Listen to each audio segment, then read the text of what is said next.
Welcome to our channel. Today we how to update Todoist projects from email using IFTTT beginner guide step by step clearly. Open your web browser and navigate to the IFTTT website.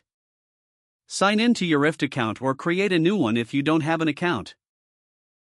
Once signed in, click on the Create button located at the top right corner of the screen. You will see a prompt that says if this then that. Click on the If This section to choose a trigger. In the search bar, type email and select the email service. Choose the trigger that suits your needs. For example, select Receive an email with a specific subject.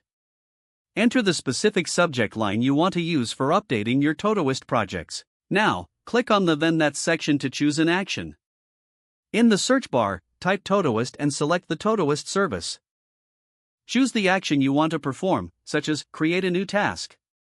Fill in the required fields for the task. You can customize the task name, project, and priority.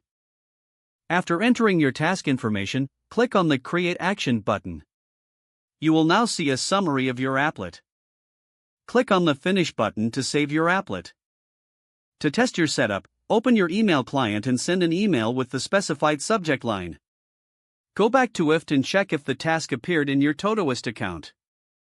If everything is working correctly, you have successfully set up your Todoist projects to update from email using it. If the page does not load, refresh the browser or try again in a private or incognito window. Make sure you are using the correct email address, then retype it carefully to avoid small typos. If your password is not accepted, use the reset option and create a new strong password you can remember. Check your spam folder for verification or security emails, then complete any requested confirmation steps. Enable two-factor authentication if available to improve account security and reduce unauthorized access risk. After signing in, review your profile details so your contact information and settings are accurate and current. If you see an error message, note it down and try again after restarting your device and internet connection. Log out when you finish, especially on shared devices, to keep your account and payment information secure.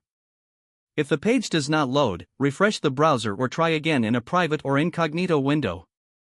Make sure you are using the correct email address, then retype it carefully to avoid small typos. If your password is not accepted, use the reset option and create a new strong password you can remember. Don't forget to like this video and subscribe to our channel for more step-by-step tech guides.